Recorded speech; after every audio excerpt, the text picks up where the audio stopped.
بسم اللہ الرحمن الرحیم۔ السلام علیکم۔ آپ دیکھ رہے ہیں ڈی ڈی پی اینالیٹیکا۔ یہ جو آڈیو لیکس کا قصہ ہوا ہے، یہ ایک اتنا اہم اور اتنا زبردست یہ ایک واقعہ ہے کہ پہلے ہی اس نے اپنے ملک کی سیاست کو اور سوشل میڈیا کو ہلا کے رکھ دیا ہے۔ لیکن دوسری طرف چونکہ پیس میل انفارمیشن نکل رہی ہے، باہر آ رہی ہے، تو اس کی وجہ سے یہ ایک نا ختم ہونے والا سلسلہ چل نکلا ہے، جہاں ہمیں روزانہ کی بنیاد پہ آنکھیں کھول دینے والی انفارمیشن مل رہی ہے۔ آڈیو لیکس یا گندی ویڈیوز بنانا یا لوگوں کو بلیک میل کرنا اس کے ذریعے، یہ غیر اخلاقی، گھنونا، غلیظ اور انتہائی شرمناک کھیل یہ مریم نواز نے شروع کیا تھا اس ملک میں۔ اس وقت شاید ان کے وہم و گمان میں بھی یہ نہیں تھا کہ کوئی دوسرا بھی یہ کھیل کھیل سکتا ہے۔ اس کے بعد کئی چیزیں ہوئی، رانا شمیم کی وہ جعلی ویڈیو نکلی، آڈیو، اور اس نے معذرت کی عدالت میں، کئی قصے ہوئے۔ ہمیں ان کے جھوٹ اور ان کی جعل سازیوں کا تو پتہ لگ گیا تھا۔ جیسے ہی پاناما کا قصہ آیا تو آپ نے دیکھا کہ جائیدادوں کے جھوٹ کھلنے شروع ہو گئے۔ میاں صاحب سے لے کر نیچے تک ہر شخص جو اس خاندان میں تھا اس نے جھوٹ بولے، اور وہ جو لبادہ بڑے عرصے سے اوڑھ کے رکھا ہوا تھا وہ آہستہ آہستہ نیچے گرتا ہوا نظر آیا۔ پھر ان جھوٹ اور ان کے ساتھ ساتھ جو ہیرا پھیریاں تھیں، پیسے کا استعمال، رشوت، یہ چیزیں بھی سامنے آئیں۔ اس کے بعد آپ نے دیکھا کہ عدالت عالیہ میں، عدالت عظمیٰ میں جعلی کاغذات پیش کیے تو جعل سازیاں بھی سامنے آئیں۔ پھر اس کے بعد آپ نے دیکھا کہ منی لانڈرنگ کے قصے سامنے آنے شروع ہو گئے، مقصود چپڑاسی اور پتہ نہیں کیا کیا۔ پھر ان گواہوں کے یا تحقیقاتی افسران کے ہارٹ اٹیک اور اس سے مرنے کے قصے آنے شروع ہو گئے۔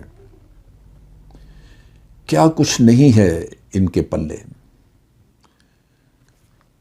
آپ کوئی صفحہ پلٹ کے دیکھ لیں، آپ کو وہاں سے بھی کالے کرتوت نظر آئیں گے۔ انسان حیران ہو جاتا ہے کہ یہ قوم کس حد تک دھوکہ کھا کے انہی لوگوں کے پیچھے چلتی رہی، اور آج ہم ایک ایسے دہانے پہ پہنچے جہاں ملک بالکل تباہی کا شکار ہو چکا ہے۔ میں عمران خان کو کم از کم کل وہ کیسا پرفارم کرتا ہے میں کہہ نہیں سکتا، لیکن ایک چیز کا میں ضرور اس کو کریڈٹ دیتا ہوں اور میں شکریہ ادا کرتا ہوں کہ اس نے اتنا لگاتار اور اتنے مسلسل طریقے سے جد و جہد کی اور اس نیریٹو کو چلایا، جس سے یہ لوگ آہستہ آہستہ بے نقاب ہونا شروع ہوئے۔ اب جو صورتحال ہے وہ یہ ہے کہ آڈیو لیکس آپ نے دیکھا کہ وہ تھوڑی تھوڑی آگے کھلتی جا رہی ہیں۔ لیکن کل جب عمران خان نے اپنی تقریر میں یہ کہا کہ اب ایک آڈیو اور آنے والی ہے جس میں کہ یہ کہا جائے گا، تو میں بڑا حیران ہوا کہ اس کو کس نے کہا۔ لیکن اب یہ پتہ چلا ہے کہ جن کے پاس یہ آڈیوز ہیں وہ آہستہ آہستہ نہ صرف لیک کر رہے ہیں بلکہ ان آڈیوز کے بارے میں کچھ نہ کچھ انفارمیشن بھی انٹرنیٹ پہ ڈال رہے ہیں کہ ہمارے پاس جو آڈیو ہے اس میں یہ بھی ہے، وہ بھی ہے۔ تو اس سے کچھ نہ کچھ اطلاع ملتی ہے، چنانچہ مجھے بھی کسی نے انفارمیشن بھیجی۔ آپ کو یہ یاد ہوگا کہ پچھلے 2-3 دن سے یہ خبریں چل رہی تھیں کہ حکومت نے $5 ارب تک آفر کیا ہے کہ یہ ہیکر جو ہیں وہ 5 ارب روپیہ لے لیں اور یہ آڈیوز جو ہیں ان کو ان کے حوالے کر دیں یا ان کو آگے چلائیں نہ۔ پھر یہ جو بات چیت تھی، یہ سودے بازی، یہ بڑھتے بڑھتے 10 ارب روپے تک چلی گئی، لیکن سودا اس پہ بھی طے نہ ہوا۔ اب جو ہیکرز ہیں یا جن کے پاس یہ انفارمیشن ہے یا آڈیوز ہیں، انہوں نے کہا کہ ہم کوئی وجہ بتائے بغیر یہ کہنا چاہتے ہیں کہ ہم یہ تمام آڈیوز جو ہیں یہ جمعے کے دن تک ریلیز کر دیں گے۔ اب اس کے بعد کوئی مذاکرات، گفت و شنید نہیں ہوگی، نہ ہی کوئی آفر قبول کی جائے گی۔ انہوں نے کہا کہ تمام جتنی بھی آڈیوز ہیں ان کی زپ یعنی ان کے جو لنکس ہیں وہ ریلیز کر دیے جائیں گے اس ہفتے کے آخر تک۔ پھر انہوں نے یہ بھی کہا کہ کسی بھی ایسے شخص کے ساتھ اب مزید مذاکرات نہ کریں جو کہ جھوٹا ہو اور کہے یہ کہ میرے پاس آڈیوز ہیں، جبکہ اب کسی کے پاس آڈیوز اور نہیں ہیں، ہمارے پاس ہی ہیں اور ہم مذاکرات نہیں کرنا چاہتے، ہم ریلیز کر دیں گے۔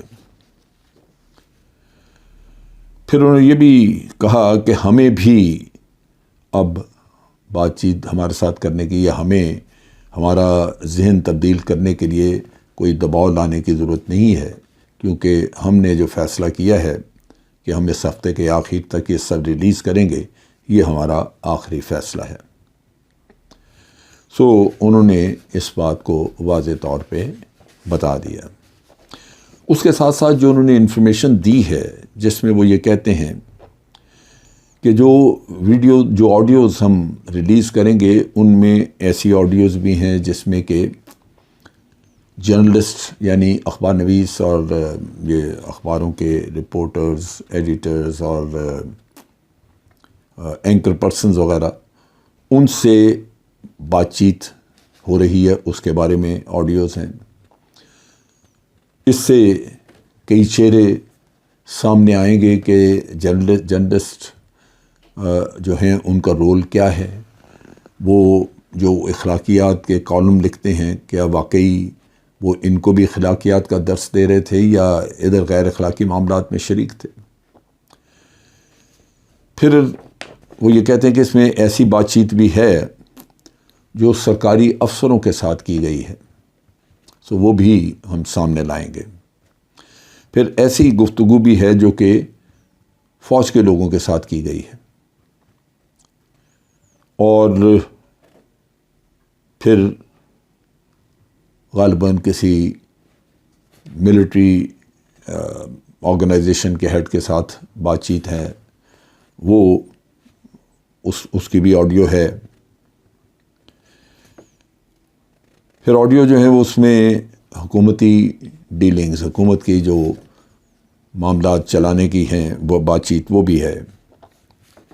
پھر اس کے ساتھ انٹریکشن ہے جو کہ خاندان کے لوگوں سے اور خاندان کے دور دراز کے رشتہ داروں سے بھی بات چیت کی آڈیوز ہیں۔